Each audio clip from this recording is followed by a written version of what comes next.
ইমাম আহমদ ইবনে হাম্বল কিতাবুল জুহুদের মধ্যে তিনি একটা ঘটনা লিখতেছেন। হযরত সুলাইমান আলাইহিস সালাতু ওয়াস সালামের রাজ দরবার, বর্তমান যেটা গাজা, এটার আগে নাম ছিল ইস্পাহান। দুঃখিত, এটার নাম ছিল আগে আসকালান। বন্ধুগণ আমার, এই গাজা, এইখানেই সুলাইমান আলাইহিস সালামের রাজ দরবার ছিল। বিরাট বড় রাজ দরবার, সমুদ্রের পাড়ি। তিনটা বাহিনী উনি শাসন করতেন, একটা জিন, একটা মানব আর একটা পাখি। তিনটা বাহিনী ছিল ওনার। পৃথিবীর যত জিন ছিল সব জিনদের বাদশা ছিলেন সুলাইমান আলাইহিস সালাম। পৃথিবীর এমন কোন ইঞ্চি মাটি নাই যে ইঞ্চি মাটির বাদশা আল্লাহ তারে না বানিয়েছিলেন। আল্লাহ তারে একটা তখ্ত দিয়েছিলেন। এই তখ্তের মধ্যে চড়িয়া তিনি বাতাসকে বলতেন, বাতাস তখ্তখানা নিয়ে উড়ে চলো। সারা পৃথিবী ঘুরে আসতেন সুলাইমান আলাইহিস সালাম তখ্তখানা দিয়া। বাতাস তারে ঘুরিয়ে ঘুরিয়ে নিয়ে তখ্তখানা নিয়ে ঘুরে বেড়াইতো। তখ্ত কত বড়! আমাদের এই বল্লভপুরের সমান হবে না। লক্ষ লক্ষ সৈন্য ওই তখ্তের মধ্যে নিত, হাতি নিত, ঘোড়া নিত, অস্ত্র শস্ত্র নিত, খাবার নিত। একটা দেশ দখল করার জন্য যত সৈন্য দরকার, যত অস্ত্র শস্ত্র দরকার, সব উনি তখ্তের ভিতরে বসাইয়া বাতাসকে বলতেন, বাতাস এবার আমার এই তখ্ত নিয়ে চলো। একসাথে বলবেন আল্লাহু আকবার। তেলের গাড়ি তেলে চলে, হাওয়ার গাড়ি হাওয়ায় উড়ে, বিনা তেলে চালাই গাড়ি নবী সুলাইমান। আমরা সেই মুসলমান, আমরা সেই মুসলমান। বল্লভপুরবাসী, বিরাট বড় রাজদরবার সুলাইমানের। পৃথিবীতে আর একজন বাদশা ছিলেন, বাদশা জুলকারনাইন, মুসলমান বাদশা। আল্লাহর কোরআনে জুলকারনাইনের কথা আল্লাহ বলেছেন, সূর্যের উদয় এবং অস্ত চলে। জুলকারনাইন সফর করেছেন, আল্লাহ তাকে ক্ষমতা দিয়েছেন। পৃথিবীর সূর্যের উদয় হয় জাপান সাগর থেকে। একসাথে বলবেন আল্লাহু আকবার। সূর্য উদয়ের দিন জাপান, জাপানের সাগর থেকে সূর্যের উদয় হয়। মহাসাগরের পরে সূর্যের উদয়ের স্থান। বাদশা জুলকারনাইনকে আল্লাহ নিতে নিতে নিতে নিতে সমুদ্রের শেষ প্রান্তে, যেখান থেকে সূর্য উঠা দেখতেন, ওইখানে যায় তিনি দাঁড়াইয়া সূর্যের উদয় দেখেছিলেন। প্রত্যেক ধর্ম এক একটা মতবাদের উপর প্রতিষ্ঠিত। খুব মনোযোগ দিয়ে, পৃথিবীতে অনেক ধর্ম, যেমন প্রসিদ্ধ অনেকগুলি ধর্মের ভিতরে একটা ধর্ম হচ্ছে সনাতন। আমাদের দেশে হিন্দু ধর্ম যেটা বলি, সনাতন ধর্মের মানুষ তারা একটা বিশ্বাসের উপর প্রতিষ্ঠিত। বৌদ্ধ ধর্মের মানুষ তারা একটা বিশ্বাসের উপর প্রতিষ্ঠিত। শিখ ধর্মের মানুষ তারা একটা বিশ্বাসের উপর প্রতিষ্ঠিত। ইহুদি খ্রিস্টান তারাও তাদের একটা বিশ্বাসের উপরে প্রতিষ্ঠিত। এইরকম সারা পৃথিবীতে হাজার হাজার ধর্ম আছে। প্রত্যেক ধর্মের মানুষ তারা স্ব স্ব নিজস্ব বিশ্বাসের উপর প্রতিষ্ঠিত। এখন প্রশ্ন, এত ধর্মের মধ্যে সত্য কোনটা, বিশুদ্ধ কোনটা, হক কোনটা? আমরা একটু বোঝার চেষ্টা করি। আমাদের দেশে যারা সনাতন ধর্মে বিশ্বাসী, তারা বিভিন্ন দেবতায় বিশ্বাসী। যেমন পানির দেবতা আছে, মাটির দেবতা আছে, পৃথিবীর দেবতা আছে, আসমানের দেবতা আছে, সাপের দেবতা আছে, বিদ্যার দেবতা আছে, রিজিকের দেবতা আছে, অর্থের দেবতা আছে। এরকম নানান ধরনের চিকিৎসার দেবতা আছে। এরকম নানান ধরনের দেবতা হতে হতে হতে হতে 33 কোটি দেবতায় তারা বিশ্বাসী। এবং আপনি যদি দেখেন ভারতে দক্ষিণাত্যে এক দেবতায় তারা পূজা করে। আমাদের বাংলাদেশ সহ কলকাতাতে তারা দুর্গা পূজা করে, কেউ কালী পূজা করে, কেউ গণেশের পূজা করে, কেউ শিবের পূজা করে, কেউ সূর্যের পূজা করে, কেউ গাছের পূজা করে। এরকম নানান ধরনের পূজারী আছে। বিভিন্ন ধরনের মূর্তি বানিয়ে তারা সেটার পূজা করে। তারা বিশ্বাস করে যে এই মূর্তি অথবা এই পূজা, আমি যার পূজা করতেছি সেই দেবতা আমাকে বিদ্যা দিচ্ছেন। যেমন সরস্বতী, তাদের বিশ্বাস অনুযায়ী সরস্বতী হচ্ছে বিদ্যার দেবতা। এই জন্য তারা সরস্বতীর পূজা করে, যাতে আমাকে এই সরস্বতী বেশি বিদ্যা দেয়।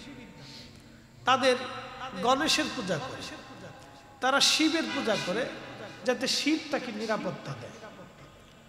তারা লোকনাথের পূজা করে, যাতে লোকনাথ তাদের নিরাপত্তা দেয়। লোকনাথ হচ্ছে রনে বনে ঝরে জঙ্গলে যেখানেই যাবে লোকনাথের বাক্য সেখানে আমাকে পাবে, আমি তোমাকে সাহায্য করব।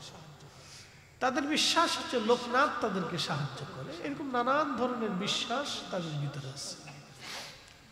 এখন আপনাদেরকে প্রশ্ন করে জবাব দিবে, আমাদের সব কিছু যিনি একসাথে সুনিয়ন্ত্রিতভাবে নিয়ন্ত্রণ করে সে রবের নাম কি? আওয়াজটা একটু ছোট হয়ে গেল না? আর একটু জোরে বলবেন, আরো জোরে বলবেন। কোনো সন্দেহ আছে? কোনো সন্দেহ? ধরেন যদি পৃথিবীতে একাধিক খোদার অস্তিত্ব থাকত, ধরেন পৃথিবীতে যদি একাধিক খোদার অস্তিত্ব থাকত, ধরেন সূর্যের খোদা আছে, তো সূর্য আলো দেয়, আবার ডুবে গেলে আধার আসে, রাত আসে। তো একটা আলোর খোদা আর একটা অন্ধকারের খোদা, দুই খোদা যদি ভিন্ন হতো, তাহলে আলোর খোদা বলতো যে আমি পৃথিবীবাসীকে আর একটু বেশি আলো দিব, আর আধারের খোদা বলতো না, আমি পৃথিবীতে আর একটু অন্ধকার রাখবো। তো দুই খোদার ভিতরে বাক বিতণ্ডা হয়ে ঝগড়া হয়ে একটা পর্যায়ে তারা মারামারি করত। তো খোদাই খোদাই যদি মারামারি হতো, তাহলে কখন সূর্য, কখন অন্ধকার, কখন আলো, কখন অন্ধকার, এরকম সারা পৃথিবীতে ওলট পালট হয়ে যেত। অতএব আমরা ভিন্ন কোনো একাধিক খোদায় আমরা বিশ্বাসী না, আমরা এক খোদায়, এক মাবুদে, এক মালিকে, এক আল্লাহ বিশ্বাসী। কথা বলেন ঠিক না বেঠিক? লা শারীকা লাহু, তার কোনো শরীক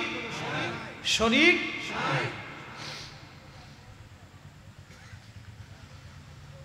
وَقَضَى رَبُّكَ أَلَّا تَعْبُدُوا إِلَّا إِيَّاهُ وَبِالْوَالِدَيْنِ إِحْسَانًا।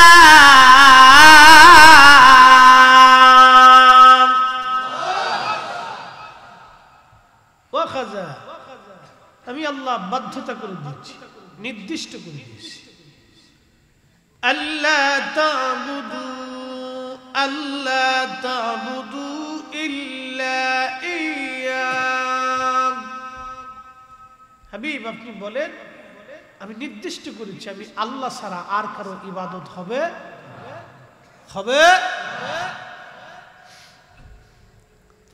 আমাদের দেশে খ্রিস্ট ধর্ম আছে, যেটা ইউরোপে আমেরিকাতে খ্রিস্টান ধর্ম বেশি। তো তাদের বিশ্বাস হচ্ছে গড আছে, আল্লাহ আছে, সৃষ্টিকর্তা আছে, আবার সৃষ্টিকর্তার বউ আছে, বাচ্চাও আছে। আপনি কি মনে হয় যিনি সৃষ্টি করেন তিনি কাম, ক্রোধ, লোভ, মোহ, হিংসা, কামনা, বাসনা, রিয়া, অহংকার, অহমিকা, স্ত্রী, পুত্র, সন্তান, জমি জমা যাহা কিছু আছে সৃষ্টিতে, জরায়ু, রক্তপিণ্ড, বীর্য, রক্ত, পানি, নাক, চোখ, সব তিনি সৃষ্টি করছেন, হায়াত, মৌত। তো যিনি কামনা সৃষ্টি করলেন, যৌবনের একটা কামনা আছে, এই কামনা যিনি সৃষ্টি করছেন, তিনার কি বউয়ের দরকার? কথা কন না কেন? বউয়ের দরকার, ফুলাফাইনের দরকার? তিনি তো নিজেই কত মানুষ সৃষ্টি করছে, এত ফুলাফান দিয়ে কিতা করত? কোনো প্রয়োজন নেই। এই জন্য আল্লাহ কোরআনে বলে দিয়েছেন লাম ইয়ালিদ ওয়া লাম ইউলাদ লাম ইয়ালিদ ওয়া লাম ইউলাদ ওয়া লাম ইয়াকুন লাহু কুফুওয়ান আহাদ। ও নবী, বন্ধু আমার, আপনি বলে দেন আমি আল্লাহ জন্ম নেই না, জন্ম দেই না, আমি কারো কাছ থেকে জন্ম নেইনি, আমি রব, আমি রব। এখন প্রশ্ন করতে পারেন যে ফরিদে হুজুর, আল্লাহ শুরু কখন থেকে? কখন থেকে আল্লাহ শুরু? আর আল্লাহ দেখি না, কেমনে বিশ্বাস করে? কি করে মানবো যে তিনি রব বা তিনি স্রষ্টা? দেখেন কোরআনের এক আয়াত আল্লাহ ওয়াজ করছেন আল্লাযী খালাকাল মাউতা ওয়াল হায়াতা লিয়াবলুয়াকুম আইয়ুকুম আহসানু আমালা।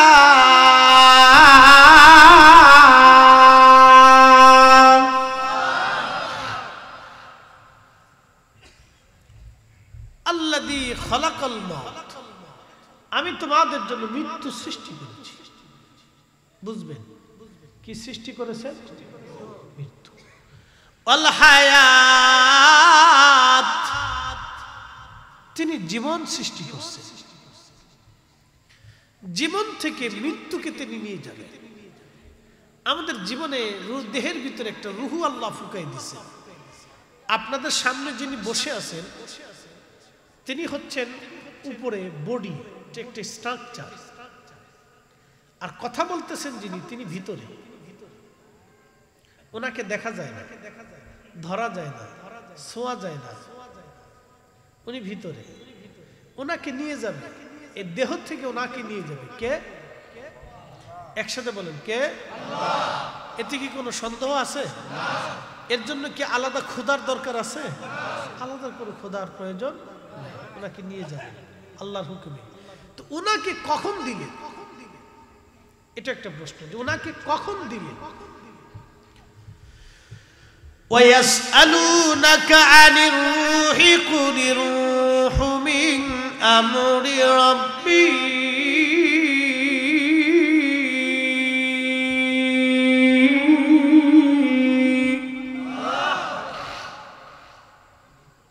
কাফেররা এসে নবীজিকে জিজ্ঞেস করলো, নবী আপনি তো বলেন নবী, নবী হলে বলেন তো রুহু আল্লাহ কি দিয়ে সৃষ্টি করছে? তখন আল্লাহ পাক ওহী নাযিল করে বলেন, হাবিব ওয়ায়াসআলুনাকা আনির রূহ, রূহ নিয়ে মানুষ আপনাকে প্রশ্ন করে, আপনি বলে দেন কুলির রূহু মিন আমরি রাব্বি। ও নবী আপনি বলেন এটা আল্লাহর হুকুম। একসাথে বলবেন আল্লাহু আকবার। কার হুকুম? আসছি কার হুকুমে? চলে যাব। আসছি কার হুকুমে? চলে যাব। বুঝছেন? এখানে নাস্তিকদের প্রশ্নের একটা জবাব আছে, আমি পরে বলতেছি, মনোযোগ দিয়ে। মানব সৃষ্টি, মায়ের রেহেমের ভিতরে আল্লাহ আমাদের স্ট্রাকচার তৈরি করতে লাগে। এই যে বডি, এটা মার দেহের ভিতরে আল্লাহ রেহেমে আল্লাহ তৈরি করবে। সেই জন্য মায়ের পেট, পুরুষের পেট আর মহিলাদের পেট আল্লাহ ভিন্ন প্রক্রিয়ায় সৃষ্টি করছে। সৃষ্টিগতভাবে নারীরা ভিন্ন, এই জন্য নারীরা দাঁড়ায় পেশাব করতে পারে। তসলিমা নাসরিন মরে গেছে, ফি নারী জাহান্নামা খালিদিনা ফিহা, চিরস্থায়ী এক জাহান্নামের জন্য সে চলে গেছে। সে বলতো পুরুষ যদি দাঁড়ায় পেশাব করতে পারে তাহলে নারী কেন পারে না? কি বুঝলেন আপনি? তাহলে বোঝা গেল তার মাথার ভিতর অসুস্থতা আছে। কি কথা কন না কেন? তার কি ছিল? অসুস্থতা ছিল। তার সাথে মত মিলিয়ে বহু মানুষ আবার অসুস্থ হয়ে গেছে।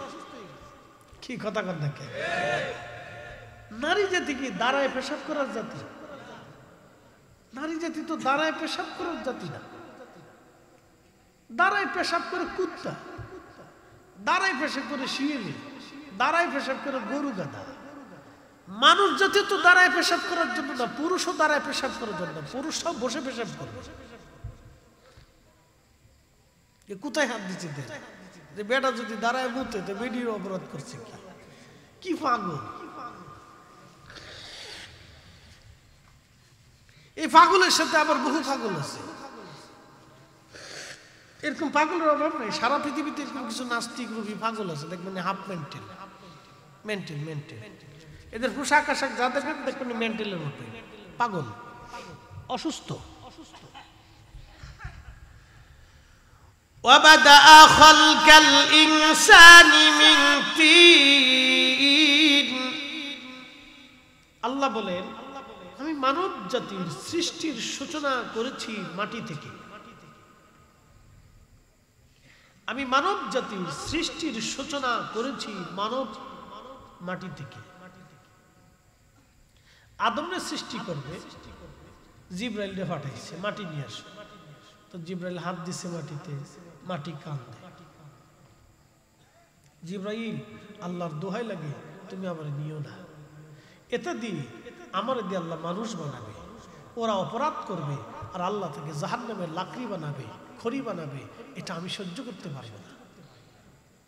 জিব্রাইল চলে গেছে। মাটি কই? বলে আল্লাহ মাটি খুব কান্নাকাটি করে, আমার খুব মায়া লাগছে, এই জন্য চলে আসছি। মিকাইল রে পাঠাইছে, একই কথা মাটি কইছে, এ চলে গেছে। ইসরাফিল রে পাঠাইছে, একই কথা ইসরাফিলের কাছে মাটি বলছে, তাও চলে গেছে। আজরাইল রে কয় তুমি যাও মাটি নিয়ে আসো, আজরাইলের থাবা দিচ্ছে। মাটি ডাক দিয়ে বলে আজরাইল খোদার দোহাই লাগে তুমি চলে যাও। আজরাইল এই মাটি দিয়ে আল্লাহ মানব জাতি বানাবে, ওরা অপরাধ করবে আর আল্লাহ তাদেরকে জাহান্নামে পোড়াবে। আজরাইল আমি মাটি এটা সহ্য করতে পারবো না, তুমি চলে যাও, আমারে নিও না রে আজরাইল। আজরাইল ডাক দেখে আমার রব আমারে হুকুম দিছে তোমাকে ছেড়ে যাওয়া সম্ভব হবে না, তোমাকে অবশ্যই আমি নিয়ে চলে যাব। এই জন্য কোনো মানুষকে আজরাইল দুনিয়াতে রাখবে না, অবশ্যই আজরাইল নিয়ে চলে যাবে। কথা বলেন ঠিক কিনা?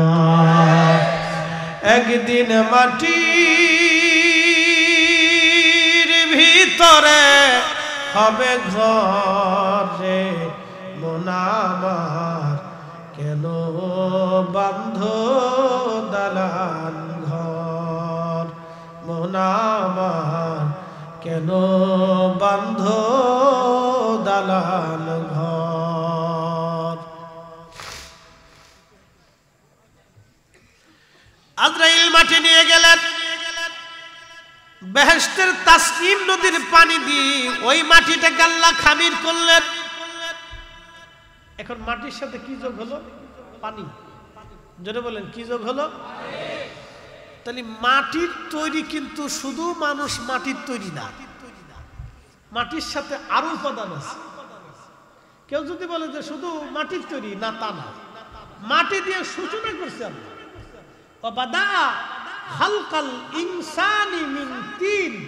আমি মানব জাতির সৃষ্টির সূচনা করেছি মাটি থেকে। এই মাটির সাথে আরো মিক্স আছে, আরো কিছু দিয়ে তৈরি করলো। তো প্রথম মাটি, এরপরে পানি, এরপরে কি পানি, এরপরে আল্লাহ পানি দিলেন।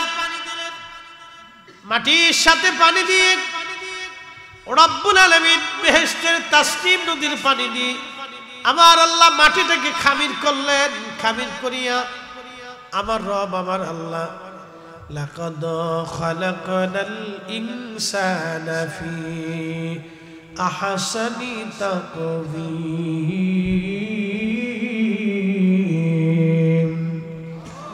সুন্দর অবয়ব দিয়ে, সৌন্দর্য দিয়ে, দারুণ স্ট্রাকচার তৈরি করে আল্লাহ আদম সফিউল্লাহকে জান্নাতের মধ্যে বানায় রাখলেন।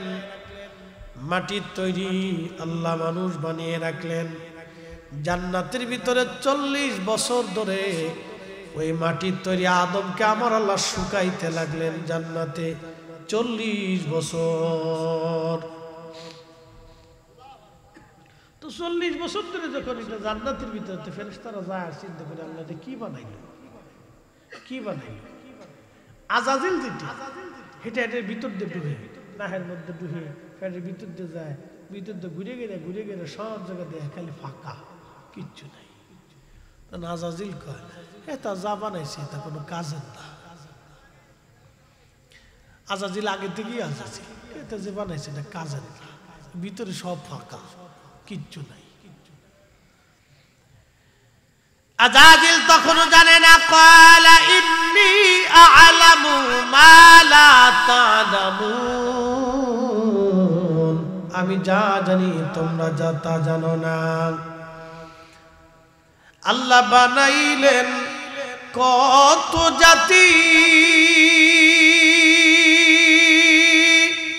হইল না তার প্রেম প্রীতি, অবশেষে মানুষ বানায়, ওরে অবশেষে মানুষ বানায় প্রেমের কারণে, প্রেমের ডোরে বান্দরে মদিনার শনে। বুঝাইতেছি, মানব জাতির আগে আল্লাহ জিন জাতি বানাইলেন। কোটি কোটি বছর ধরে জিন জাতি তাম পৃথিবী চষে বেড়াইল। জিনেরা হাজার হাজার বছর পৃথিবীতে বেঁচে থাকে, এখনো বহু জিন আছে, কারো 3000, 4000, 5000, 6000 বছর হায়াত। এত লম্বা লম্বা হায়াত পর পরেও জিনদের সাথে আল্লাহর প্রেম হয় নাই। আল্লাহর প্রেম হবে মানুষের সঙ্গে। আল্লাহ ফেরেশতা বানাইলেন, ফেরেশতাদের সাথে আল্লাহর প্রেম হয় নাই। ফেরেশতারা বলল, ওয়া নাহনু নুসাব্বিহু বিহামদিকা ওয়া নুকাদ্দিসু লাক। আল্লাহ আবার নতুন করে মানব জাতি বানানোর কি দরকার আছে? আমরাই তো তোমার সাথে হামদ করি, তোমার জিকির করি, তোমার ইবাদত করি, মানব জাতি বানানোর দরকার কি? আল্লাহ ডাক দিলেন, ক্বালা ইন্নী আ'লামু মা লা তা'লামুন, আমি যা জানি তোমরা জানো না। বর্তমান পৃথিবীতে মানব জাতি ছাড়া আরো 4 লক্ষ প্রজাতির জীব জীবন আছে। একসাথে বলবেন আল্লাহু আকবার। কত লক্ষ? 4 লক্ষ বিজ্ঞানের গবেষণা, এর বাহিরে আরো আছে। বিজ্ঞানের গবেষণা অনুযায়ী 4 লক্ষ প্রজাতির জীব জীবন বর্তমান পৃথিবীতে আছে। কোন জীব জীবনের সঙ্গে আল্লাহর প্রেম হয় নাই, অথচ সব জীব জীবন জিকির করে আমার আল্লাহর। আল্লাহ বলেন, ইউসাব্বিহু লিল্লাহি মা ফিস সামাওয়াতি ওয়া মা ফিল আরদ। আসমান জমিনের মধ্যে যা কিছু আছে সব জিকির করে আমি আল্লাহর, আমি আল্লাহর। একবার জোরে বলবেন কি আল্লাহু আকবার। আরেকটু বুঝে, বাড়িতে কুত্তা আসেনি?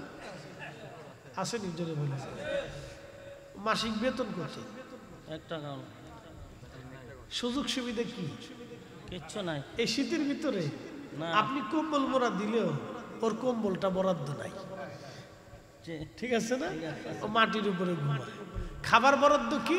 আপনার বাড়ির উচ্ছিষ্ট খাবার, ফসা গলা উচ্ছিষ্ট খাবার, ও খেয়ে আপনার বাড়ির সামনে পাহারা দেয়। আচ্ছা বলেন, কুত্তার জায়গা যদি শিয়াল নিয়ে আসেন, শিয়াল আনলে কি থাকবে? শিয়ালকে আল্লাহ আইন করে দিয়েছে, তুই জঙ্গলে থাকবি, এর ভিতরে গর্ত বানাবি, তার ভিতরে যদি তুই যায় থাকবি, আর পাবলিকের মুরগা ধরে ধরে নিয়ে যাবি। শিয়ালের জন্য আল্লাহ এটা বৈধ করে দিয়েছে। আপনি যতই ফিটেন, ও আপনার মুরগি চুরি করবে। কি কথা কন না? কারণ শিয়াল জানে আল্লাহ আমার জন্য এটা বৈধ করছে। কিন্তু কুত্তা বাদ দিয়ে যদি আপনি কুত্তার জায়গায় শিয়াল আনেন, তো এটা আর চলবে? কুত্তাকে আল্লাহ আইন দিছে, কুকুর তুই মানুষের বাড়ি থাকবি, খাবি, তোর মালিকের বাড়ি পাহারা দিবি, কিন্তু চোর ঢুকতে দিবি না। একসাথে বলবেন আল্লাহু আকবার। আচ্ছা বলেন, কুত্তা কি তার দায়িত্ব পালন করে কিনা? করে কিনা? কার হুকুমে করে? জোরে বলেন। এখন আপনি যদি মনে করেন যে কুত্তা বাদ দিয়ে শিয়াল আনবো, আল্লাহর আইনে আপনি পারবেন না, কারণ আল্লাহ যার যারটা তার তার আইন করে দিচ্ছে। আচ্ছা, বিড়াল রে কয় বাঘের মাসি, মাসি মানে খালা, তা বিড়াল হচ্ছে বাঘের খালা। তো এখন আপনারা খালারে বাদ দিয়ে যদি ভাগ্নে নিয়ে আসেন, কথা বুঝেন নাই মনে হয়, খালারে বাদ দিয়ে যদি ভাগ্নে বাড়ি নিয়ে আসেন, যে ভাগ্নে তুমি আসো, মামু তুমি বাড়িতে আসো, তো মানুষও থাকবে না, গরু ছাগলও থাকবে না, হাঁস মুরগিও শেষ। বুঝতে পারছেন? বিড়ালের জায়গায় বাঘ আনলে হবে না। বাঘের আল্লাহ আইন করে দিয়েছে তুই জঙ্গলে থাকবি, গরু ছাগল হরিণ পশু পাখি তুই ধরে ধরে খাবি, ওর জন্য আল্লাহ ওটা হালাল করছে। একসাথে বলবেন আল্লাহু আকবার। আল্লাহ কি করছে? হালাল করছে। বিড়াল ও যতই আপনি ফিডেন, ও জঙ্গলে যাবে না, ও আইসে আপনার খেতার নিচে, কম্বলের নিচে আপনার কোলের মধ্যে ডুববে। কি কথা কর না? আর আপনি দেখবেন বিড়াল কিন্তু ময়লা জায়গা ঘুমায় না, আর ওর পায়ে কিন্তু আপনি ময়লা লাগা দেখবেন না। একসাথে বলবেন আল্লাহু আকবার। ওই এত জঙ্গল দিয়ে আড়ে কিন্তু পায়খানার উপর ফাড়া দেয় না। একসাথে বলবেন সুবহানাল্লাহ। এই বিদ্যা আল্লাহ ওরে কে শিখাইছে? কে শিখাইছে? ধরে বলেন, আল্লাহ শিখাইছে না? আল্লাহ শিখিয়ে দিয়েছেন। আল্লাহু আকবার। বুঝে যাবেন আল্লাহ সৃষ্টির পরিক্রমে কি। এই বিড়াল যদি আপনি সারা পৃথিবীর সব বিড়াল মেরে দেন, সারা দুনিয়ার সমস্ত বিড়াল যদি আপনি মেরে ফেলে দেন, ইঁদুরের জ্বালায় ঘুমাইতে পারবেন না। কি কথা কর না কেন? বাংলাদেশ থেকে যদি সব পুলিশ আর সেনাবাহিনী তাড়ায় দেন, চোরের জ্বালায় ঘুমাইতে পারবেন না। কি কথা কর না কেন? এই জন্য রব্বুল আলামিন একটা দি আরেকটা, আরেকটা দি আরেকটা চালাচ্ছেন। আল্লাহু খায়রুল মাকিরিন, তিনি উত্তম কৌশলওয়ালা। একটা দি আরেকটা, আরেকটা দি আরেকটা। আপনি যদি খালি পুলিশের ভুল ধরেন তা চলবে না।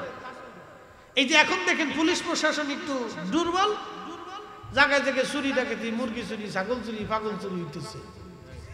কি কথা কর না কেন? চলতেছে। দিন দুপুরে ঢাকা শহরে চুরি, বুঝতে পারছেন? থাবা দিয়ে মোবাইল নিয়ে চলে যায়। কারণ কি? গোয়েন্দা ডিভিশন দুর্বল, পুলিশ দুর্বল, এই সব দুর্বল।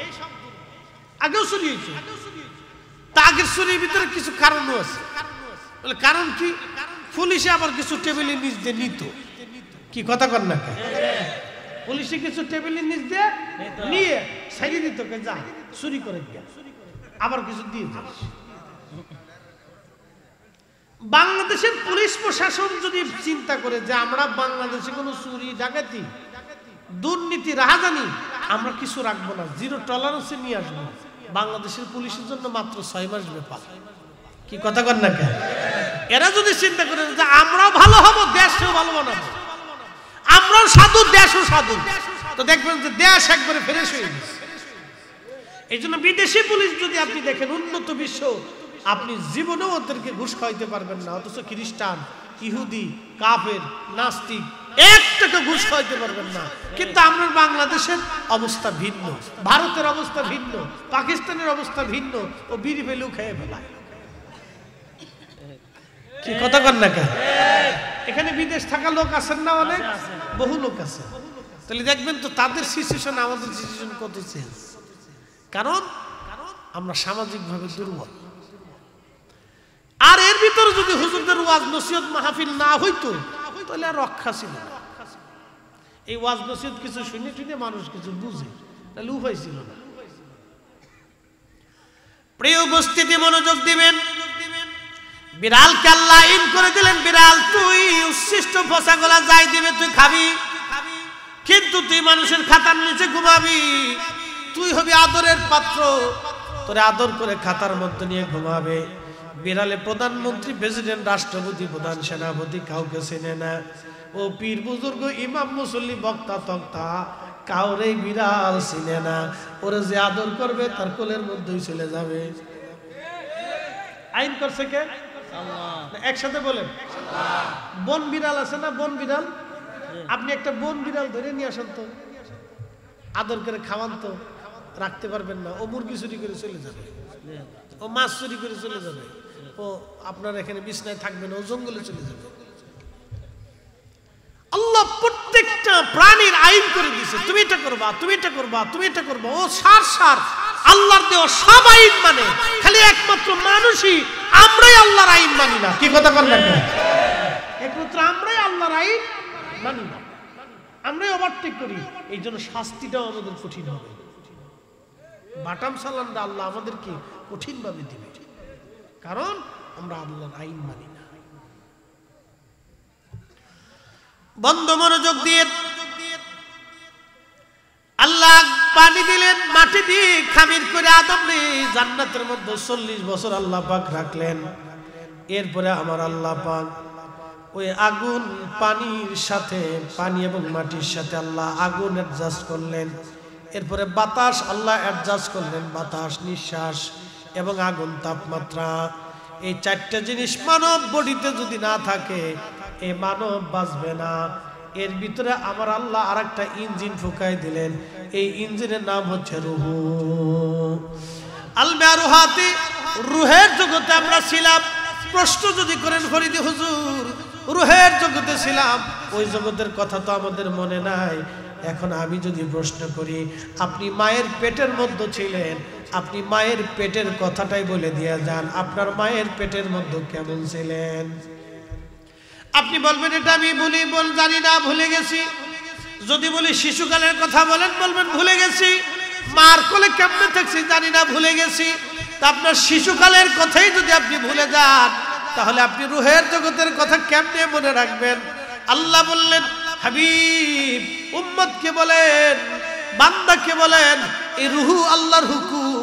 যখন হুকুম আসবে, রূহটা পৃথিবীতে আসবে। যখন হুকুম হবে, আবার আমি আল্লাহর দরবারে চলে যাবে। থাকার আর কোনো সুযোগ নাই, থাকার আর কোনো রাস্তা নাই। কথা বলেন ঠিক কিনা?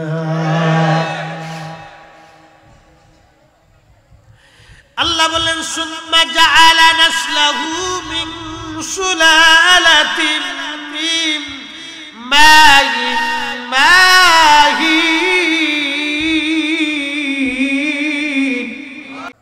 অতঃপর আমি মানব জাতির বংশ বিস্তার করেছি, ছেলে দিয়েছি, নাতি দিয়েছি, পুতি দিয়েছি, ভাই দিয়েছি, বোন দিয়েছি, ভাগ্নে দিয়েছি, ভাতিজা দিয়েছি, ভাগ্নে দিয়েছি, ভাতিজি দিয়েছি, এরপরে নাতি দিয়েছি, পুতি দিয়েছি। বংশ বিস্তার আমি আল্লাহ করেছি। মানুষের শরীর থেকে নির্গত এক ধরনের পানি, নির্যাস থেকে, মিন মাইন মাহিন।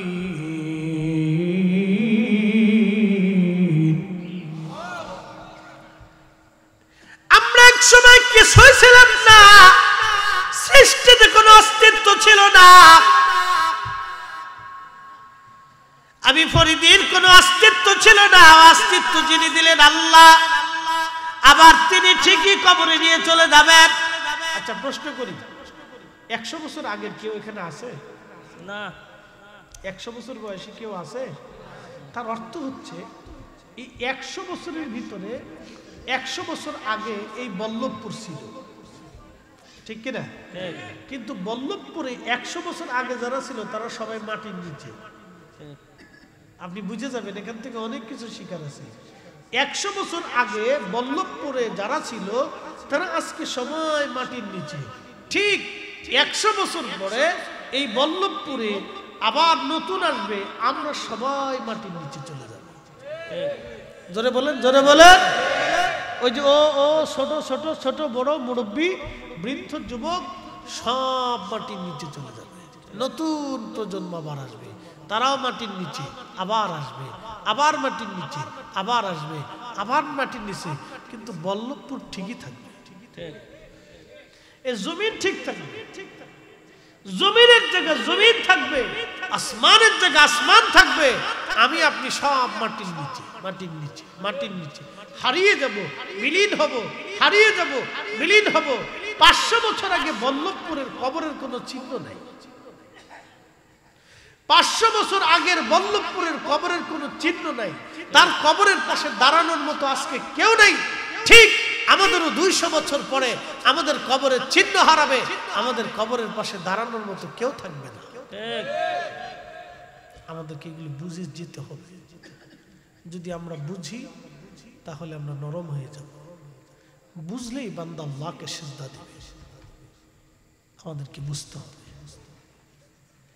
এগুলো আমাদেরকে স্মরণে রাখতে হবে, তা না হলে বিপদ আছে। আপনি একটু পরিসংখ্যান করেন যে 100 বছর পরে আমি কোথায় থাকবো।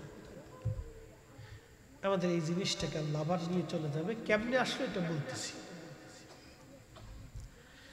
বাবা এবং মায়ের মাধ্যমে বিশেষ এক প্রকার পানি আল্লাহ রাব্বুল আলামিন মার জঠরে রেহেমের ভিতরে আল্লাহ একটা নিরাপদ আধারে আল্লাহ রাখলেন, যেটাকে বিজ্ঞানের ভাষায় বলা হয় জরায়ু। এর ভিতরে আল্লাহ নিলেন। প্রথম 40 দিন আল্লাহ এই পানিটাকে রিফাইন করতে লাগলেন। প্রথম 40 দিন পানিটাকে রিফাইন করে করে আমার আল্লাহ রক্তপিণ্ড বানালেন। খালাকাল ইনসানা মিন আলাক, আমি মানব সৃষ্টি করেছি জমাট রক্ত বাঁধা জমাট পানি থেকে। আল্লাহ পানিটাকে মার জঠরে জরায়ুর ভিতরে মার রেহেমের ভিতরে আমার আল্লাহ আমাকে আমার এই বডিটাকে স্ট্রাকচার তৈরি করার জন্য আল্লাহ এই পানিটাকে রিফাইন করলেন 40 দিন। প্রথম 40 দিনে একটা রক্তপিণ্ড হলো। এরপরে আরো 40 দিন আল্লাহ এটা রিফাইন করার পরে গোশতখণ্ড হলো। বাকি আরো 40 দিন রিফাইন করার পরে এই গোশতখণ্ডটা হাত পা চোখ নাক কান একটা বডির স্ট্রাকচার তৈরি হলো, একটা লেভেল হলো। এরপরে 120 দিনের মাথায় আমার আল্লাহ জিব্রাইলকে বললেন, জিব্রাইল জহিরুল ইসলামের রুহুখানা এনে তার মায়ের পেটের ভিতরে জহিরুল ইসলামের বডির মধ্যে রুহুখানা তুমি ফুঁকায় দাও। 120 দিনের মাথায় রুহুখানা এনে যখন আমার মায়ের রেহেমের ভিতরে আমার বডির মধ্যে আল্লাহ পাক ফুঁকিয়ে দিলেন। ফুঁকিয়ে দেওয়ার পরে আমার নড়াচড়া শুরু হয়ে গেল। আল্লাহ পাক জিব্রাইল ডাক দে বলতেছে, জিব্রাইলকে আমার আল্লাহ ডাক দে বলে, জিব্রাইল আমার এই বান্দার জন্য 4টা জিনিস তুমি লিখে দাও। 1 নাম্বার, কতদিন পর্যন্ত সে বেঁচে থাকবে। কতদিন পর্যন্ত বেঁচে থাকবে আমার এই বান্দা তুমি লিখে দাও জিব্রাইল। আল্লাহর কোরআন বলতেছে, ওয়ামা তাদরি নাফসুম মাযা ওয়ামা তাদরি নাফসুম বিআইয়ি আরদিন তামুত। মানুষ কোন জায়গায়, কোন হালতে, কোন ভাবে, কোন অবস্থায়, কিভাবে মারা যাবে কেউ জানে না, কেউ জানে না। একবার জোরে বলবেন আল্লাহু আকবার। মানব শরীরের ভিতর রোগ আছে 3500। মানব বডিতে রোগ আছে কত হাজার? 3500। আপনার শরীরে কিছু না কিছু রোগ সবসময় অল্প হলেও বেশি হলেও থাকে। আপনি পরীক্ষা নিরীক্ষা করে দেখবেন, অল টাইম কিছু না কিছু রোগ থাকে। যদি না থাকে তাহলে আপনি ফেরাউন হয়ে যাবেন। ফেরাউনের 400 বছরের জীবনে একটু হাসি হসে নেই, কাশি হসে নেই। নমরুদের 1000 বছরের জীবনে নমরুদ একটু হাসিও দেয় নেই, একটু কাশিও দেয় নেই। যদি শরীরের মধ্যে রোগ না থাকে তাহলে আপনি ফেরাউন হয়ে যাবেন, নমরুদ হয়ে যাবেন, জালিম হয়ে যাবেন, শক্ত হয়ে যাবেন। এই জন্য আল্লাহ মুমিনের শরীরে কিছু কিছু রোগ আল্লাহ দিয়ে রাখে। অনেকের শরীরে রোগ আসলে অনেকে বেজার হয়, হায় হায় আমার এত রোগ কে। আপনি শুকরিয়া করবেন, রব্বুল আলামিন আমার রোগ দিয়া তুমি তোমার দিকে নিয়ে গেলা। দেখবেন যার রোগ বেশি সে আল্লাহরে ডাকে বেশি। সাথে বলবেন আল্লাহু আকবার। যার রোগ বেশি সে আল্লাহরে ডাকে বেশি। এবং তার দিল নরম বেশি, দেখবেন যে আল্লাহ তুমি এত রোগ দিছো, আমি দুর্বল হীন বান্দা আল্লাহ আল্লাহ। আর যার রোগ নাই এটা দেখবেন খুব চেতা। কি কথা কর না কেন? রোগ দিয়ে আল্লাহ আপনাকে আল্লাহর দিকে ডেকে দেন।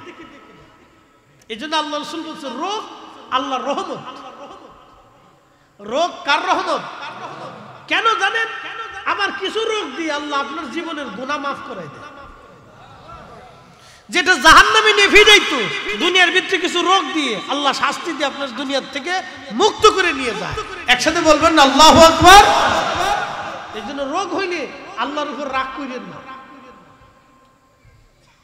রাগ করবেন না, আল্লাহর উপর সন্তুষ্ট করবে। আল্লাহ দিছো, তুমি আমার সেবা করো, এটা আমি জানি তোমার পরীক্ষা আল্লাহ। আমার কথা কি বুঝতে কোনো অসুবিধা নাই? না না, আচ্ছা, ক্লিয়ার কথা বুঝতে হবে। কারণ আমি এমন কিছু বলার চেষ্টা করি যে এগুলো বললে শুনলে মানুষ কিছু বুঝতে পারে, শিখতে পারে। কারণ আপনারা কষ্ট করে আমাদেরকে আনেন, দীর্ঘদিনের একটা প্রচেষ্টা থাকে যে হুজুর আসবে, কিছু কথা বলবে, আমরা কিছু শুনবো, কিছু শিখবো। এই জন্য আমরা কিছু যদি শিখতে পারি, আমি যদি শিক্ষণীয় কিছু বলতে পারি, তাহলে এটা আমার লাভ, কমিটির লাভ। এই যে আপনারা যারা আসছেন তাদেরও লাভ। শোনেন, আপনাদের কাছে একটা কথা বলি, একজন যদি লোকে দান করে, তাহলে আপনি তার এই দানের দেওয়ার কাজে সাহায্য করবেন। বলে হুজুর কারণ কি? এই লোকটা ধরেন কিছু বস্তা বইয়া এই মানুষের কিছু খাবার টাবার প্যাকেজ ট্যাকেজ করে আপনারা গরিব মানুষের ভিতরে মেহারি টেহারি দিয়ে এই বল্লভপুর টল্লভপুর দিয়ে যারা দরিদ্র আছে তাদের ঘরে পৌঁছাবে। তা আপনি দান করতে পারেন না বা আপনারও সামর্থ্য নাই, কিন্তু আপনি তার সাহায্য করছেন। দান করার ক্ষেত্রে আপনি গাড়ি করে নিয়ে, মাথায় করে নিয়ে, অমুক অমুক বাড়ি গরিব মানুষ আছে এরকম দেখে দেখে আপনি দান করাই দিছেন। ওই বেটা 50 লক্ষ টাকা খরচা করে যে সব পাইছে, আপনি সাথে থেকে সেই সব পাইছে। কে আসতে হলো কেন জোরে বলেন? আল্লাহ মনে হয় কিপটা খুব, তাই না? দিবার টিবার চাই না। আল্লাহু আকবার। আপনি সাথে থেকে সেই সব পাইছে। তাহলে এই মাহফিল যারা দিছে, এই আমার যুব কমিটি, এই যে যুবক সমাজ যে মাহফিলটা দিছে, তারা যে নেকি পাইছে, আপনারা যারা আসছেন বুদ্ধি দিয়ে, মানে শারীরিক শ্রম দিয়ে, মহাব্বত দিয়ে, এই যে বসে থেকে পরামর্শ দিয়ে সাহায্য করছেন, এই নেকিও আল্লাহ আপনাদের আমলনামায় দিয়ে দেন। আল্লাহরে দুর্বল ভাবার কিছু নাই, কিপটে ভাবার কিছু নাই। আল্লাহ দিতে চায়, বান্দা নিতে চায় না। তো খুব মনোযোগ দিবেন। আল্লাহ রাব্বুল আলামিন মার দেহের ভিতরে 120 দিনের মাথায় যখন রূহখানা দিলেন, তাহলে মানব দেহের ভিতরে 5টা জিনিস হলো। 1 নম্বরে মাটি, 2 নম্বরে পানি, 3 নম্বরে আগুন, 4 নম্বরে বাতাস, 5 নম্বর রূহ। 5টা জিনিসের সমন্বয়ে আল্লাহ রাব্বুল আলামিন আমাদের বডি বানাইলেন, কিন্তু রূহটা কি দিয়ে বানানো সেটা বলা হয় নাই। যার কারণে গৌসে পাক বললেন, সেদুর আসরারের মধ্যে 4টে বস্তু দিয়ে মানবের শরীর বডি আল্লাহ স্ট্রাকচার করেছেন। একটা আগুন, পানি, মাটি, বাতাস। এই জন্য কবি লিখেছেন, 4 রঙের মশলা দিয়া যে কইরাছে তোর গঠন, 4 রঙের মশলা দিয়া। আগুন, পানি, মাটি, বাতাস একযোগে করিয়া প্রকাশ। আগুন, পানি, মাটি, বাতাস একযোগে করিয়া প্রকাশ। দেখিলি না তুই কইরা তালাশ, ওরে দেখিলি না তুই কইরা তালাশ, কোন জায়গা সে মহাজন, 4 রঙের মশলা দিয়া, 4 রঙের মশলা দিয়া যে কইরাছে তোর গঠন, 4 রঙের মশলা দিয়া।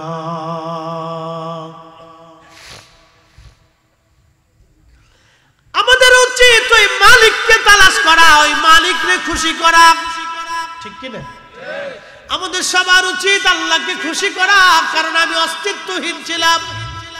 কাইফা তাকফুরুনা বিল্লাহি ওয়া কুনতুম আমওয়াতা। আমার রব বলতেছেন তোমরা কি করে আমি আল্লাহকে অস্বীকার করো, অথচ তুমি মৃত ছিলে, নির্জীব ছিলে, অস্তিত্বহীন ছিলে, তোমার কোনো অস্তিত্ব সৃষ্টির মধ্যে ছিল না। আমি রব তোমারে অস্তিত্ব দিলাম, তোমারে মানুষ বানাইলাম, নাতি দিলাম, ছেলে দিলাম, মা দিলাম, বাবা দিলাম, আত্মীয় স্বজন দিলাম, সব কিছু আমি তোমারে দিলাম। তুমি কি করে আমি আল্লাহকে অস্বীকার করো, কি করে আমি আল্লাহকে অস্বীকার করো, কি করে তুমি আমি আল্লাহকে অস্বীকার করো। কবি কাজী নজরুল ছন্দের ভাষায় কত চমৎকার লিখেছেন। আল্লাহু আকবার। এ সুন্দর ফুল, সুন্দর ফল, মিঠা নদীর পানি, খোদা তোমার মেহেরবানি, খোদা তোমার মেহেরবানি। তুমি কতই দিলি রতন, ভাই বাড়াদার পুত্র স্বজন, তুমি কতই দিলি রতন, ভাই বাড়াদার পুত্র স্বজন, ক্ষুধা পেলি অন্ন জুগাও, মানি চাই না মানি, খোদা তোমার মেহেরবানি, খোদা তোমার মেহেরবানি। শ্রেষ্ঠ নবী দিলাম মুরিক, একসাথে বলবেন না ইয়া রাসূলুল্লাহ। কবির ভাষা কত চমৎকার দেখি, তোমারই মেহেরবানি আল্লাহ। আবার বলতেছে শ্রেষ্ঠ নবী দিলাম মুরিক, তরিয়ে নিতে রোজা হাসরে। একসাথে জোরে বলবেন কি ইয়া রাসূলুল্লাহ। শ্রেষ্ঠ নবী দিলাম মুরিক, তরিয়ে নিতে রোজা হাসরে। পথ না ভুলি তাই তো দিলে পাক কুরআনের বাণী, খোদা তোমার মেহেরবানি। সুন্দর ফুল, সুন্দর ফল, মিঠা নদীর পানি, খোদা তোমার মেহেরবানি। হাজিরিন, কতই না চমৎকার আল্লাহ সৃষ্টির বৈচিত্র্য। মানব দেহের ভিতরে রূহখানা দিয়ে আল্লাহ বলেন চারটা জিনিস তুমি লিখে দাও। এক নম্বর, কতদিন পর্যন্ত পৃথিবীতে বেঁচে থাকবে সে, কত সময় পর্যন্ত বেঁচে থাকবে, কোন জায়গা, কোন স্থানে, কোন ভাবে, কোন মুহূর্তে সে মারা যাবে। তুমি এই জিব্রাইল আমারে বান্দার জন্য লিপিবদ্ধ করে দাও। ইমাম আহমদ ইবনে হাম্বল কিতাবুল জুহুদের মধ্যে তিনি একটা ঘটনা লিখতেছেন। হযরত সুলাইমান আলাইহিস সালাতু ওয়াস সালামের রাজ দরবার, বর্তমান যেটা গাজা, এটার আগে নাম ছিল ইস্পাহান। দুঃখিত, এটার নাম ছিল আগে আসকালান। বন্ধুগণ আমার, এই গাজা, এইখানেই সুলাইমান আলাইহিস সালামের রাজ দরবার ছিল। বিরাট বড় রাজ দরবার, সমুদ্রের পাড়ি। তিনটা বাহিনী উনি শাসন করতেন, একটা জিন, একটা মানব আর একটা পাখি। তিনটা বাহিনী ছিল ওনার। পৃথিবীর যত জিন ছিল সব জিনদের বাচ্চা ছিলেন সুলাইমান আলাইহিস সালাম।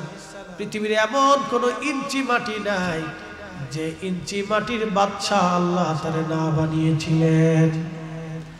আল্লাহ তারে একটা তখ্ত দিয়েছিলেন, এই তখ্তের মধ্যে চড়িয়া তিনি বাতাসকে বলতেন, বাতাস তখ্তখানা নিয়ে উড়ে চলো। সারা পৃথিবী ঘুরে আসতেন সুলাইমান আলাইহিস সালাম তখ্তখানা দিয়া। বাতাস তারে ঘুরিয়ে ঘুরিয়ে নিয়ে তখ্তখানা নিয়ে ঘুরে বেড়াইতো। তখ্ত কত বড়, আমাদের এই বল্লভপুরের সমান হবে না। লক্ষ লক্ষ সৈন্য ওই তখ্তের মধ্যে নিত, হাতি নিত, ঘোড়া নিত, অস্ত্র শস্ত্র নিত, খাবার নিত। একটা দেশ দখল করার জন্য যত সৈন্য দরকার, যত অস্ত্র শস্ত্র দরকার, সব উনি তক্তের ভিতরে বসাইয়া বাতাসকে বলতেন, বাতাস এবার আমার এই তক্ত নিয়ে চলো। একসাথে বলবেন আল্লাহু আকবার। তেলের গাড়ি তেলে চলে, হাওয়ার গাড়ি হাওয়ায় উড়ে, বিনা তেলে চালাই গাড়ি নবী সুলাইমান।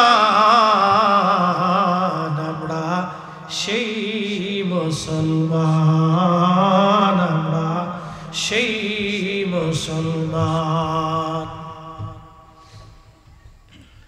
বল্লভপুরবাসী বিরাট বড় রাজদরবার সুলাইমানের, পৃথিবীতে আর একজন বাচ্চা ছিলেন, বাচ্চা জুলকারনাইন, মুসলমান বাচ্চা।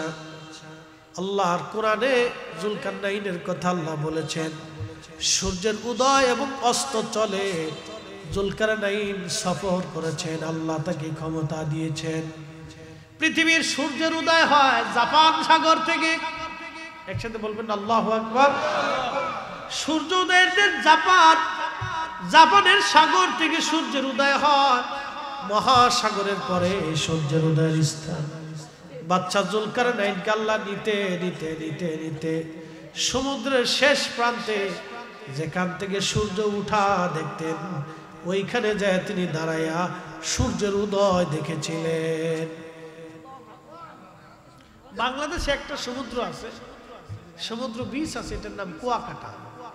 এখান থেকে সূর্য উদয় এবং অস্ত দুটোটাই দেখা যায়। আপনি দেখবেন যে সূর্যটা মনে হচ্ছে সাগরের নিচে ডুবে যাচ্ছে,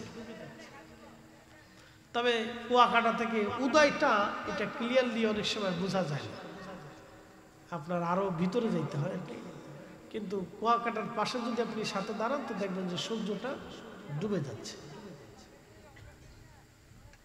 কুয়াকাটা সমুদ্রের উদয় এবং অস্ত দুটোটাই সাগরের ভিতরে দেখা যায়।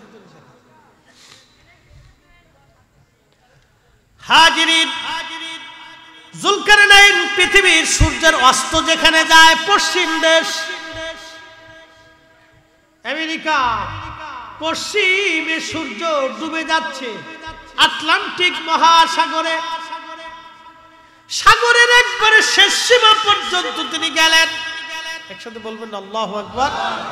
যা আজও বিজ্ঞানের পক্ষে সম্ভব হয় নাই, যেটা জুলকারনাইনকে আল্লাহ করিয়েছিলেন। পৃথিবীতে একটা জাতি আসবে, জাতির নাম ইয়াজুজ আর মাজুজ। জুলকারনাইন বাদশা সেই ইয়াজুজ মাজুজের সীমানা পর্যন্ত গেলেন।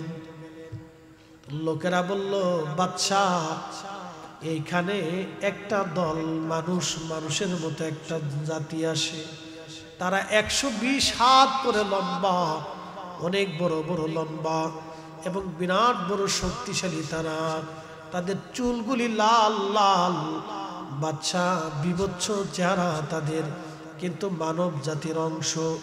শুনে যাবেন, তারা হযরতে নূহ আলাইহিস সালামের, নূহ নবীর 4টে বেটা ছিল। একটা ছেলের নাম কেনান, হাম সাম ইয়াফেস কেনান, হাম সাম ইয়াফেস কেনান। কেনান পানির মধ্যে ডুবে মরে গেল কাফের হওয়ার কারণে, বেঁচে রইল হাম সাম ইয়াফেস, হাম সাম ইয়াফেস। হামের বংশধর হলো আরবরা, সামের বংশধর হলো আরব সারা, যত ইউরোপ থেকে শুরু করে এই আমরা যারা আছি, আমরা সব সামের বংশধর। আর ইয়াফেসের বংশধর হলো আফ্রিকানরা এবং ইয়াজুজ মাজুজ। ইয়াফেসের বংশধর আফ্রিকানরা এবং ইয়াজুজ আর মাজুজ। দেখতে অনেক জোয়ানো, জোয়ান মধ্য হবে, হৃদয় হবে কর্কশ, চেহারা হবে মানে বিভৎস, 120 হাত করে লম্বা হবে তারা, চুলগুলি হবে লাল। হযরতে জুলকারনাইন তিনি পৃথিবীর পূর্ব এবং দক্ষিণ মেরুতে, ঠিকানা বলে দিয়ে যাই, পৃথিবীর পূর্ব দক্ষিণ মেরু মানে জাপানের বাম পাশ, রাশিয়া থেকে শুরু করে জাপান সাগরের পাশ দিয়ে, রাশিয়ার একবারে শেষ অঞ্চল যেখানে কোনো মানুষের বসবাস নাই, শুধু পাহাড় পর্বত আর বরফ ওই জায়গায় পড়ে। এইখান থেকে ইয়াজুজ মাজুজ পৃথিবীতে আসবে। ওইখানে তিনি প্রাচীর নির্মাণ করে দিলেন, বিরাট বড় প্রাচীর। আল্লাহু আকবার। শুধু তামা দিয়ে, সীসা তামাগুলি গলাইয়া তিনি পাহাড় সম প্রাচীর নির্মাণ করে দিলেন, যাতে ইয়াজুজ আর মাজুজ পৃথিবীতে আসতে না পারে। তবে কিয়ামতের আগে তারা পৃথিবীতে ঢুকবে, ঢুকার পরে পৃথিবীর কোটি কোটি মানুষ তারা মেরে ফেলে দিবে। সাগরের কোনো পানি থাকবে না, কোনো নদীর পানি থাকবে না, পুকুরে কুয়া খাল বিলের কোনো পানি থাকবে না, সব পানি খেয়ে খেয়ে সাবার করে দিবে। পৃথিবীতে কোনো খাদ্য থাকবে না, সব খেয়ে খেয়ে ইয়াজুজ মাজুজ সাবার করে দেবে। হযরত ঈসা নবী তখন পৃথিবীতে অবস্থান করবে। লোকেরা বলবে, ঈসা আপনি দোয়া করে দেন ইয়াজুজ মাজুজ যাতে ধ্বংস হয়ে যায়, কারণ ওদের সাথে আমরা যুদ্ধ করে পারবো না। তখন আল্লাহর দরবারে ঈসা নবী দোয়া করবে, আল্লাহ আপনি ইয়াজুজ মাজুজকে ধ্বংস করে দেন। আল্লাহ নবী বলেন, ঈসা ইসলামের দোয়ার বদৌলতে ইয়াজুজ মাজুজের ঘাড়ের উপর আল্লাহ ক্যান্সার দিয়ে দিবে। ক্যান্সার একটা ঘা দিবে, এই ঘাড় ভিতরে পোখর পরে ওটার যন্ত্রণায় মারা যাবে। এক রাতের ভিতরে কোটি কোটি কোটি কোটি শত শত কোটি কোটি ইয়াজুজ মাজুজ সারা পৃথিবীতে মরে থাকবে। আচ্ছা ঠিক আছে না, ওই লড়াচড়া দিলে অনেকে উঠতে যায়, লড়াচড়া দিলে যদি কই যে আগায় বসেন তো অনেকে চিন্তা করে সুযোগ একটা পাইছি তো যাই গিয়ে। এই জন্য যে যেমনি আছে এমনি শক্ত বসে থাকুক। একসাথে বলেন তো আল্লাহু আকবার, নারে তাকবীর, নারে রিসালাত। ইয়াজুজ মাজুজ মারা যাবে, সারা পৃথিবীতে এত পরিমাণে ইয়াজুজ মাজুজ মরে থাকবে, দাফন দেওয়ার মতো কোনো মানুষ নাই। সারা পৃথিবীতে গন্ধে পুরা পৃথিবী ভরে যাবে, শুধু দুর্গন্ধ। বুঝতে পারছেন, সারা পৃথিবী দুর্গন্ধে ভরে যাবে। পৃথিবীর কোনো সাগরের পানি থাকবে না, সব খাইয়ে শেষ করে ফেলবে। এত পরিমাণে আসবে, আল্লাহু আকবার, কল্পনা করতে পারবেন না আপনি। এত পরিমাণে আসবে, সব মানুষ মেরে সাফ করে দিবে, কিছু ইমানদার বেঁচে থাকবে। একসাথে বলবেন আল্লাহু আকবার। সেই দিনগুলি মানব জাতির জন্য কত ভয়ানক হবে, কঠিন হবে। সাবার হয়ে পরিমাণে থাকবে, কিন্তু মানুষ দেওয়ার মাটি দেওয়ার মতো কেউ নাই। গন্ধে সারা পৃথিবী ছড়িয়ে যাবে। লোকের আবার ঈসা আলাইহিস সালামের কাছে যায়, বলবে হুজুর আপনি আবার আল্লাহর কাছে দোয়া করেন যাতে ইয়াজুজ মাজুজের নাপাকি থেকে আল্লাহ আপনার হেফাজত করে। নবীজি বলতেন, উম্মত তোমরা শোনো, প্রত্যেক 100 জনে 99 জন জাহান্নামে যাবে, একজন ব্যক্তি পৃথিবীতে জান্নাতে যাবে আর 99 জন জাহান্নামে যাবে। 100 জনের ভিতরে 99 জন জাহান্নামে যাবে, একজন জান্নাতে যাবে। নবীজি বললেন, আমার উম্মতের ভিতরে শোনো 99 জনের 99 জনই ইয়াজুজ মাজুজ হবে, এরা জাহান্নামে চলে যাবে। একসাথে বলা যাবে না আল্লাহু আকবার। তাহলে বোঝা গেল আমাদের জন্য একটা সুসংবাদ আছে। যারা বলেন সুসংবাদ আছে। শ্রেষ্ঠ নবী দিলাম রে তরিয়ে নিতে রোজ হাসরে, ঠিক কিনা? শ্রেষ্ঠ নবী দিলাম রে তরিয়ে নিতে রোজ হাসরে, পথ না ভুলি তাই তো দিলে পাক কোরআনের বাণী, খুদা তোমার মেহেরবানি। ঈসা নবী হাত বাড়ায় বলবে, রব্বি গন্ধে সারা পৃথিবী ভরে গেছে, আল্লাহ ইয়াজুজ মাজুজ তুমি বিতাড়িত করো। আল্লাহ বৃষ্টি দেবে একাধারে 7 দিন, এত পরিমাণে বৃষ্টি পৃথিবীতে নামবে, সারা পৃথিবীতে একসাথে বৃষ্টি নামবে। একসাথে বলবেন আল্লাহু আকবার। না না, জোরে বলেন আল্লাহু আকবার।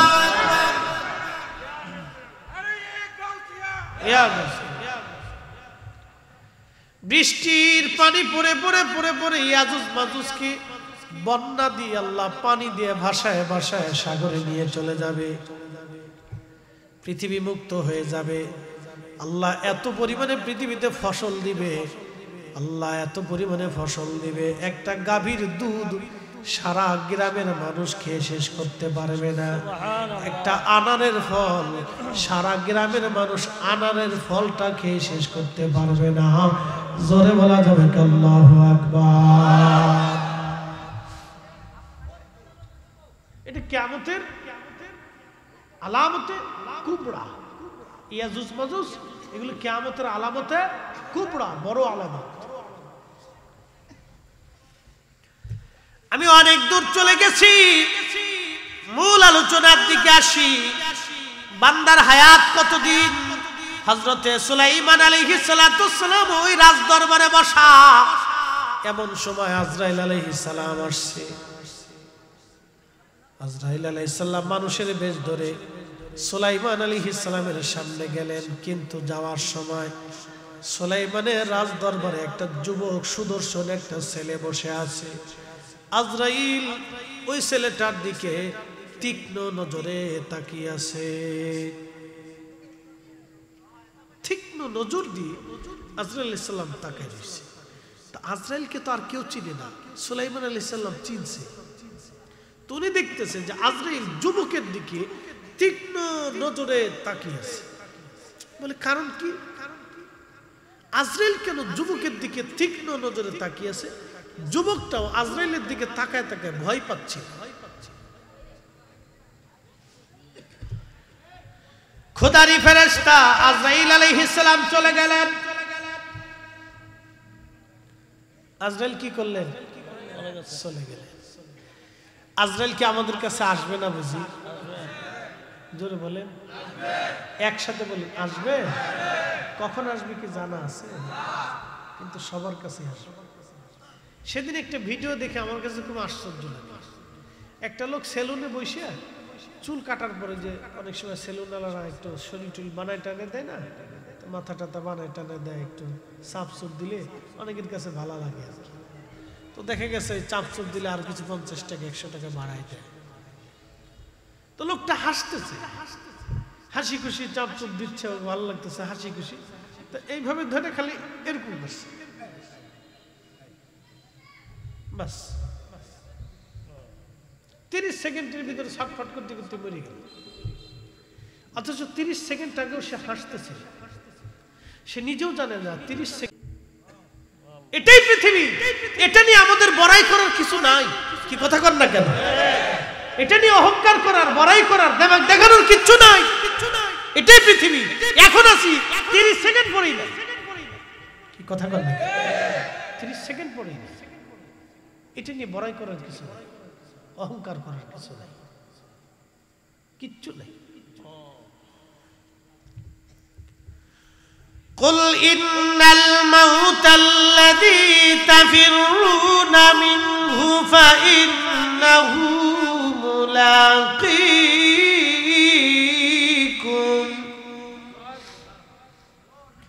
হুজুর আপনি বলে দেন, মৃত্যু থেকে তারা যতই পালাক না কেন মরণ থেকে পালাইতে পারবে না। কারণ এই মরণ তার সাথে মোলাকাত করবে, মরণ থেকে পালানোর কোনো রাস্তা নাই।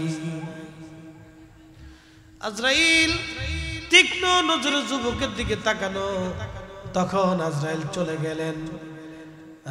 এবারে যুবকটা ডাক দিয়ে বলতেছে, ও আল্লাহর নবী সুলাইমান আলাইহিস সালাম, আপনি তো বাতাসের উপর নিয়ন্ত্রণ আছে, আমার খারাপ লাগতেছে, এই মুহূর্তে আপনি বাতাসের মাধ্যমে আমারে হিন্দে পাঠায় দেন। হিন্দ হিন্দ হিন্দু কোনো ধর্ম না, হিন্দ একটা জায়গার নাম। প্রাচীন কাল থেকে এই অঞ্চলের নাম ছিল হিন্দ। হিন্দু কোনো ধর্ম না, সনাতন হচ্ছে ধর্ম। হিন্দ হচ্ছে এই অঞ্চলের নাম। পাকিস্তান, ভারত, বাংলাদেশ, নেপাল, ভুটান, শ্রীলঙ্কা, এই অঞ্চল দিয়ে টোটাল অঞ্চলের নাম ছিল হিন্দ। হিন্দ বলা হতো। হুজুর আমাকে হিন্দে পাঠায় দেন, এই মুহূর্তে আপনি আমার হিন্দে পাঠান। সময় হিন্দে পাঠান, কোথায় ফিলিস্তিন আর কোথায় হিন্দুস্তান, কোথায় ফিলিস্তিন আর কোথায় হিন্দুস্তান, আমার এই মুহূর্তে হিন্দে পাঠায় দেন। সুলাইমান আলাইহিস সালাম বাতাসকে বললেন, বাতাস এই মুহূর্তে আল্লাহরে বান্দারে তুমি হিন্দে নিয়ে যাও। বাতাস দ্রুত গতিতে তাকে হিন্দে নিয়ে আসলো, হিন্দে নামাইলো। আজরাইল আলাইহিস সালাম হিন্দে নামানোর সাথে সাথে তার জান কবজ করলেন। জান কবজ করে নিয়ে গেলেন। আবার আজরাইল জান কবজ করে আল্লাহর দরবারে পাঠাই দিয়া আজরাইল আলাইহিস সালাম সুলাইমান আলাইহিস সালামের রাজ দরবারে গেলেন। বলতেছে, সুলাইমান, আজরাইল একটা কারণ বলবেন, ঘটনা বলবেন, কি হয়েছিল? বলে কি? বলে আপনি যুবকের দিকে তীক্ষ্ণ নজরে তাকিয়েছিলেন, কারণ কি? আজরাইল ডাক দিয়ে বলেন, সুলাইমান গো, আমি খুব আশ্চর্য বোধ করতেছিলাম, কিছু সময় পরে সে হিন্দুয়ে মারা যাবে, হিন্দুস্তানে মারা যাবে, কিন্তু তখনও সে ফিলিস্তিনে বসে আছে, আর তখনও হিন্দুস্তান বহু দূরের রাস্তা। আমি তো জানতাম না আপনি বাতাসের মাধ্যমে তারে ওই হিন্দুস্তানে পাঠায় দিবেন, কিন্তু লোকটা হিন্দে বসে আছে, লোকটার মৃত্যু হবে হিন্দে, বসে আছে ফিলিস্তিনে। আমার কাছে আশ্চর্য লাগতেছিল, আল্লাহর কুদরত কত বড় আশ্চর্য। আমি আল্লাহর কুদরতের দিকে তাকে আশ্চর্য বোধ করছিলাম, কারণ আল্লাহর আইন তো আর কখনো উলট পালট হবে না। লা তাবদীলা কালিমাতিল্লাহ, আল্লাহর কালাম, আল্লাহর কথার কোনো পরিবর্তন নাই, আল্লাহর সিদ্ধান্তের কোনো পরিবর্তন হবে না। আমি জানি তার মৃত্যু হিন্দে হবে, কিন্তু তখনও ফিলিস্তিনে বসা। আমি তখন আল্লাহর কুদরতের দিকে তাকাইয়া আমি তীক্ষ্ণ নজরে তার দিকে তাকাইছিলাম। হুজুর, কিছু সময় পরে সে আপনাকে বলল, আমাকে এই মুহূর্তে হিন্দে পাঠায় দেন বাতাস দিয়া। আমি জানতাম না যে আপনি তাকে পাঠায় দিবেন। আল্লাহর এই কুদরত সম্পর্কে আমার জানা ছিল না, কিন্তু সে যাবে, আমি এটা জানি যে তার মৃত্যু জান কবজ আমি ওইখান থেকেই করব। কোন মাধ্যমে আল্লাহ নিবে এটা আমার জানা ছিল না, কিন্তু আপনি যখন পাঠাইলেন তখন আমি বুঝতে পারলাম যে আপনি, আল্লাহ আপনাকে দিয়ে তারে বাতাসের মাধ্যমে দিয়ে হিন্দে পাঠাইলো, আর আমি তার জান কবজ করে আল্লাহর কাছে দিয়ে আপনার দরবারে আবার আসলাম। একসাথে বলা যাবে আল্লাহু আকবার। আজরাইল আলাইহিস সালামের জান কবজ করতে মনে হয় 2-4 দিন লাগে নাকি, মানে অপারেশন করবো, কাটবো, ছিড়বো, ফাড়বো, এরপরে বাপ মার কাছে অনুমতি নিব যে চাচা আপনি ফুলারে নিয়ে যাবো, দেন গে, কোন সুযোগ নেই। হাজিরিন, খুবই মনোযোগ দিয়ে শুনিয়া যান। আল্লাহ তুমি ডাক দেখো সাহাবীরা রে, আমার রব আমার আল্লাহ আরো একটা জিনিস বান্দার জন্য লিখে দেয়, সেটা হলো সে কি পরিমাণে রিজিক ভক্ষণ করবে আল্লাহ লিখে দেয়। শোনেন, আজকে বলে দিই, আপনার যদি হাজার হাজার কোটি টাকাও থাকে, তাহলে আল্লাহর সিদ্ধান্তের বাহিরে আপনি একটা ভাতের দানাও বেশি খেতে পারবেন না। বিশ্বাস আছে? জোরে বলেন আছে? এটা বিশ্বাস যদি করেন তাহলে সুদ খাবেন না। জোরে বলেন, জোরে বলেন। যদি এটা বিশ্বাস করেন তাহলে ঘুষ খাবেন, যদি এটা বিশ্বাস করেন তাহলে কারো জমি অন্যায়ভাবে মেরে নিয়ে যাবেন না, 1 ইঞ্চিও নিবেন না, 1/2 ইঞ্চিও নিবেন না, 1 চুল পরিমাণও নিবেন না। কারণ যদি নেন তাহলে আপনার জন্য হবে খাসরটা খুবই ভয়াবহ, খুব করুণ পরিণতি। এ বান্দা ক্ষমা না করা পর্যন্ত মেহেশরের মাঠে আল্লাহ আপনাকে ওই সপ্ততমক জমিন, এই শুধু এই পৃথিবীর জমিন না, এই জমিন 7টা পৃথিবী, 7টা জমিন, এই 7 জমিনের শেষ সীমা পর্যন্ত যত মাটি হবে, আপনি আধাত জমিন একজনের কাছ থেকে নিয়ে গেলেন, ধরেন 1 শতক জমিন আধাত আপনি বেশি নিয়ে গেছেন, এই আধাত মেপে 1 শতক জমিনের যত মাটি আছে সপ্ত জমিন পর্যন্ত সব মাটি আপনার গলার মধ্যে ঝুলিয়ে কিয়ামতের ময়দানে বলবে এবার হাঁটতে থাকো, চলতে থাকো। আল্লাহ রাসূল বলতেছেন কতদিন সে চলবে, কোরআনে সেটা আল্লাহ বলে দিলেন, তারুজুল মালাইকাতু ওয়ার রূহু ইলাইহি ফি ইয়াউমিন কানা মিকদারুহু 50 হাসানা। 1 সেকেন্ড করে 60 সেকেন্ডে 1 মিনিট, 1 মিনিট করে 60 মিনিটে 1 ঘন্টা, 1 ঘন্টা করে 24 ঘন্টায় দিন ও রাত। এইভাবে 24 ঘন্টার দিন ও রাতের হিসেবে 365 দিনে 1 বছর হয়। এক বছর করে, এই এক বছর করে 50,000 বছর হলে যত বিরাট হবে, হাসরের একটা দিন হবে তত বিরাট। সেই দিনের কত হাজার বছর হাসরে আপনি পার করবেন আমাদের জানা নাই। আল্লাহ রসুল বললেন ততদিন পর্যন্ত গলার মধ্যে মাটি ঝোলাইয়া ঝোলাইয়া তার হাঁটতে থাকবে। এবার আপনার যদ্দুর মন চায় জমি খান, কি অসুবিধা নাই, বেশি করে খান, কোনো সমস্যা নেই। তবে কিয়ামতের ময়দানে ওই মাটি গলায় ঝুলে নেওয়ার জন্য প্রস্তুত থাকে।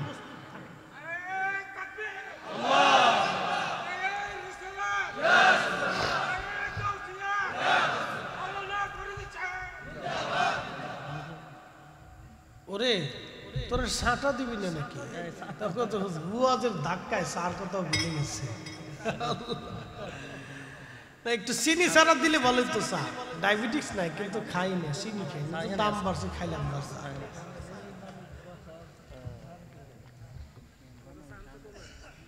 কি করবে কম তো? যে বেগুন সুনকানির ডরে খাই না, তা বলে 120টা 30টা 40টা, বুঝতে পারছেন? তা আমরা তো পড়ছি, আমরা সাধারণ মানুষ পড়ছি মহাবিপদে। কোনটা যে ভালো আমরা নিজেরাও কইতে পারি না, আমি নিজেও জানি না যে কেনাই ভালো। এই মৃত্যুর আগ দিন পর্যন্ত শুনবো এ খারাপ এ ভালো, এ খারাপ এ ভালো, এ খারাপ এ ভালো। একজন চলে যাওয়ার পরে আরেকজন আসার পরে কেউ ওতেই চুরি করছে। কি কথা কর না কে? এটা আসার পরে কেউ এটাই চুরি করছে, আবার হেতাই চলে যাওয়ার পরে আবার নতুন যে আসবে হে কেউ হে চুরি করছে। তো কোনটা যে চোর আমি নিজেও কইতে পারি না। বিপদে আছি আমরা সাধারণ মানুষ, এখন করছি মহাবিপদে, বিপদের কোনো শেষ নাই। এই জন্য কোনো রাষ্ট্রের সুলতান যদি ভালো না হয় তাহলে রাষ্ট্রের মানুষের কষ্ট হয়। কোনো ফ্যামিলির কর্মকর্তা যদি ভালো না হয় তাহলে ফ্যামিলির কষ্ট হয়। কোনো প্রতিষ্ঠানের যিনি প্রধান থাকেন তিনি যদি ভালো না হন তাহলে প্রতিষ্ঠানের সবার কষ্ট হয়। আপনি দেখেন তো 20 বছর আগে সৌদি কি ছিল আর এখন সৌদি কেমন হয়েছে? আপনি শুধু দেখেন 20 বছর আগে ভারত কি ছিল আর এখন কি হয়েছে দেখেন। 20 বছর আগে ভারতে মানুষের জায়গায় জায়গায় মুতছে, পায়খানা করছে, বাথরুমও ছিল না। আজকে দেখেন তারা পারমাণবিক বোমা বানায়, তারা মঙ্গল গ্রহে যায়, কত আপডেট। তাদের ট্রেনগুলি দেখেন। আর ওখানে আমরা এখনো রাস্তা ভাঙ্গা। কি কথা কর না কেন? বিশ্ব রোডের মোড় এখনো ঠিক হয়েছে না, কুতাইতে কুতাইতে কুতাইতে কুতাইতে শেষ।